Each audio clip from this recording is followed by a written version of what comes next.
Hello friends, எல்லோருக்கும் வணக்கம். Welcome to our channel. இன்றைக்கி விளாகில் பார்த்தீங்கன்னா இன்ட்ரெஸ்டிங்கான ஒரு வீடியோஸ் தான் பார்க்க போகிறோம். அதுக்கு முன்னாடி நீங்கள் எல்லோரும் எப்படி இருக்கீங்க, நலமாக இருக்கீங்க அப்படின்னு நான் நம்புகிறேன்.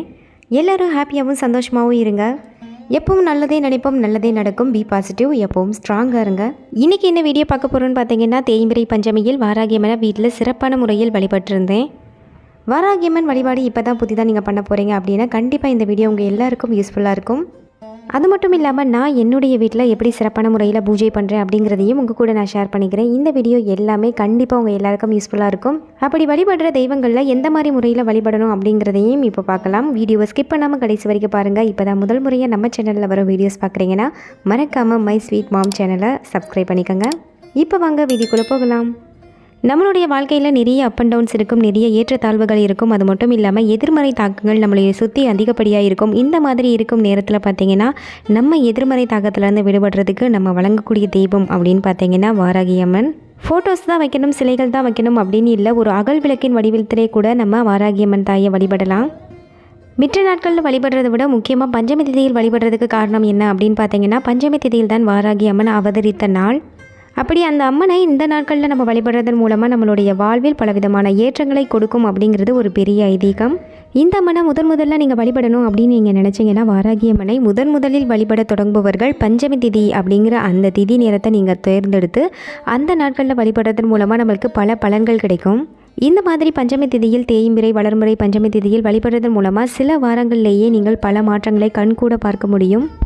பஞ்சமி தேதி என்று வாராகியம்மனை வழிபடுவதன் மூலமாக எதிரிகள் காணாமல் போவார்கள். எதிர்ப்பு, பகை, தடைகள் உள்ளிட்ட அனைத்து பிரச்சனைகளும் நீங்கும். இது போன்று மட்டும் இல்லாமல் கண் திஷ்டி, பில்லி, சூனியம் இது மாதிரியான எதிர்மறை சக்திகள் பாதிப்பிலிருந்து விலக முடியும். எதிரிகள் காணாமல் போவார்கள் அப்படின்னு சொன்னதுக்கு அர்த்தம் பார்த்திங்கன்னா, எதிரிகள் இல்லாமல் அவர்களுடைய மன மாற்றத்தை ஏற்படுத்துவார் என்பதுதான் பொருள். இந்த அம்மன் முன்னால் நம்ம வழிபடும் பொழுது பார்த்திங்கன்னா, நம்மளுடைய மனதில் எந்த ஒரு கெட்ட எண்ணங்களும் இருக்கக்கூடாது. பாசிட்டிவான எண்ணங்கள் மட்டும்தான் இருக்கணும். நம்ம அவங்க இவங்க அப்படின்னு சொல்லி யாரை பற்றியும் சிந்திக்காமல் எல்லாத்தையும் உங்ககிட்ட நான் ஒப்படைச்சிடுறேன், நீ எனக்கு ஒரு கவசமாக இருந்து என்னை பார்த்துக்கோ அப்படின்னு சொன்னால் மட்டுமே போதும்.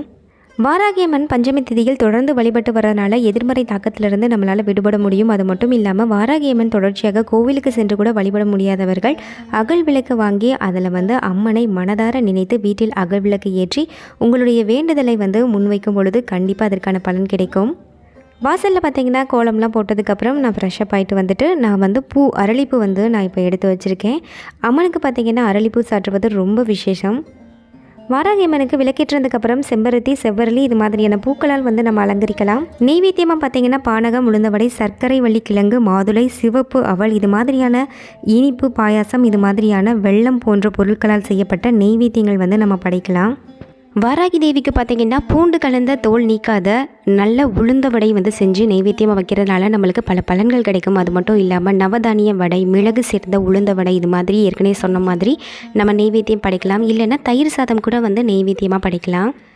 அதோடு சேர்த்து இந்த பஞ்சமி திதியில் பார்த்திங்கன்னா வாராகி தேவியோடைய மூல மந்திரங்கள் சொல்லி நம்ம வழிபடுறதுனால தீய சக்திகள் நம் பக்கம் நெருங்க விடாமல் தடுக்கும். எதிரிகளுடைய பலம் இழப்பார்கள். அது மட்டும் இல்லாமல் பஞ்சமி திதியில் மூல மந்திரம் சொல்லி வழிபடுறதுனால வாராகி தாயுடைய முழு அருளும் நம்மளுக்கு கிடைக்கும்.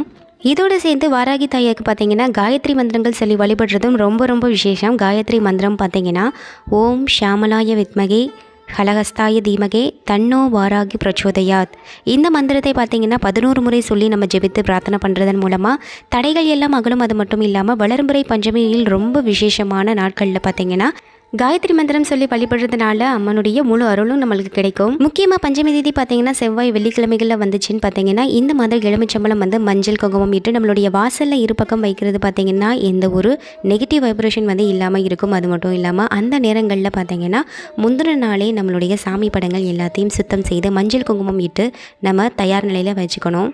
பஞ்சமி தேதியில் முதலாக வழிபட போகிறீங்க அப்படின்றாலும் சரி, பஞ்சமியில் நம்ம வளர்முறை தேய்முறை பஞ்சமியில் வழிபடுவதாக இருந்தாலும் சரி, அதிகாலையில் எழுந்து நீராடி நம்ம குலதெய்வத்தை முதல்ல வழிபட்டுட்டு அதுக்கப்புறம் பார்த்திங்கன்னா விநாயகர் வழிபாடு செய்ய வேண்டும்.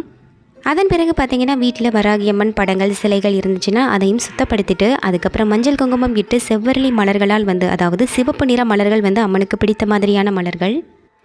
நமக்கு ஏதேனும் நோய்கள் இருக்குது அப்படின்னு பார்த்திங்கன்னா நோய்களுடைய பாதிப்பிலிருந்து விடுபடுறதுக்கு இரவு நேரங்களில் வாராகி தேவியை வழிபடுறது ரொம்ப நல்லது. தொழில் வியாபார வழியில் ஏற்படும் எதிர்ப்புகள் மற்றும் எதிரிகளின் தொழிலிருந்து விடுபடுறதுக்காக நெடு நாள் நோய்கள் குணமாக இது மாதிரியான நேரங்களில் நம்ம வாராகி தேவியை தான் நினைக்கணும்.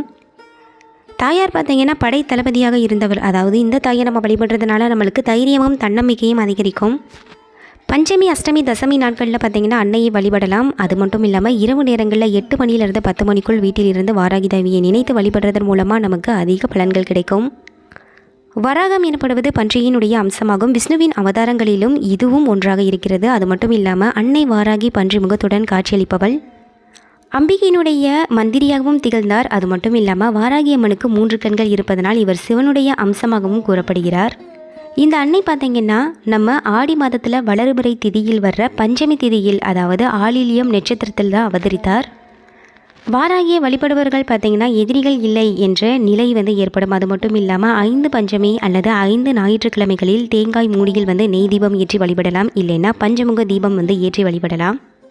இந்த நாட்களில் அன்னையை வழிபடுறதுனால நினைத்த காரியம் அனைத்தும் நிறைவேறும். அன்னைக்கு பிடித்த நிறம் பார்த்திங்கன்னா நீலம், கருப்பு, பவள நிறம், நீல சங்கு பூக்களும், அதுக்கப்புறம் கருந்துளசி, வில்வம் அன்னைக்கு ஏற்றது. பௌர்ணமி நாட்களில் பார்த்திங்கன்னா அன்னையினுடைய வலிமை அதிகமாக இருக்கும். அதனால் அந்த நாட்களில் வழிபடுறதும் ரொம்ப நல்லது. இப்போ எல்லாமே வாராகி அம்மனை வழிபடுறதுக்கு எல்லாமே தயார் நிலையில் இருக்குது. இப்போ என்னுடைய சேர்ந்து வாங்க பூஜையை ஆரம்பிக்கலாம்.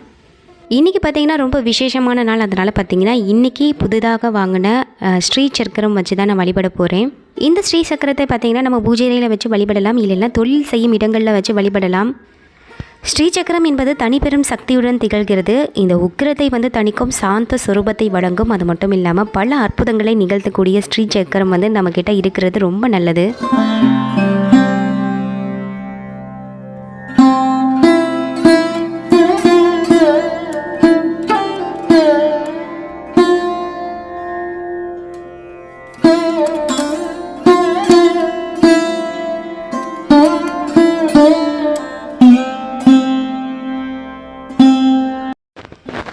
வாராகி தாயாருடன் சேர்ந்து ஸ்ரீ சக்கரத்தையும் வச்சு நம்ம சிறப்பாக வழிபாடு செஞ்சாச்சு.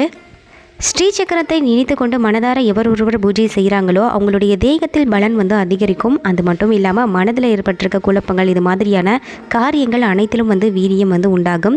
அதோடு சேர்ந்து நம்மளுடைய தெய்வ அனுகிரகத்துடன் எப்போதும் செயல்படலாம். வாராகி தாயார் பற்றிய நிறைய முக்கியமான விஷயங்கள் எல்லாத்தையும் உங்கள் கூட நான் ஷேர் பண்ணியிருக்கேன். கண்டிப்பாக இது எல்லாமே உங்களுக்கு யூஸ்ஃபுல்லாக இருக்கும் அப்படின்னு நான் நம்புகிறேன். வாராகி தாயாரை முதல்ல வழிபடுறவங்களாக இருந்தாலும் சரி, இல்லைனா ஏற்கனவே வழிபட்டு இருந்தீங்களாலும் சரி, கண்டிப்பாக இந்த வீடியோவில் நான் சொல்லியிருக்க ஒவ்வொரு வரிகளும் உங்களுக்கு யூஸ்ஃபுல்லாக இருந்திருக்கும். இந்த மாதிரி முறைகளில் நீங்களும் வழிபட்டு வாழ்வில் பலன் பெறுங்கள். இந்த பதிவில் ஏதேனும் சந்தேகங்கள் இருந்துச்சுன்னா மறக்காமல் கமெண்ட் பாக்ஸில் கமெண்ட் பண்ணுங்கள். கண்டிப்பாக அதுக்கு நான் பதிலளிக்கிறேன். இந்த வீடியோ உங்கள் எல்லாருக்கும் பயனுள்ளதாக இருந்துச்சுன்னா வீடியோக்கு மறக்காமல் லைக் பண்ணி சப்ஸ்கிரைப் பண்ணுங்கள். அது மட்டும் இல்லாமல் வாராகி தாயாரை வழிபடுறவங்களுக்கு இந்த வீடியோவை ஷேர் பண்ணுங்கள். கண்டிப்பாக பயனுள்ளதாக இருக்கும். இது வரைக்கும் நம்ம சேனலை சப்ஸ்கிரைப் பண்ணாமல் பார்த்துட்டு இருந்தீங்கன்னா ப்ளீஸ் சப்ஸ்கிரைப் பண்ணிவிட்டு பக்கத்தில் இருக்க பெல் ஐக்கானை எனேபிள் பண்ணிக்கோங்க. அடுத்து ஒரு சூப்பரான இன்ட்ரெஸ்டிங்கான வீடியோஸில் பார்க்கலாம்.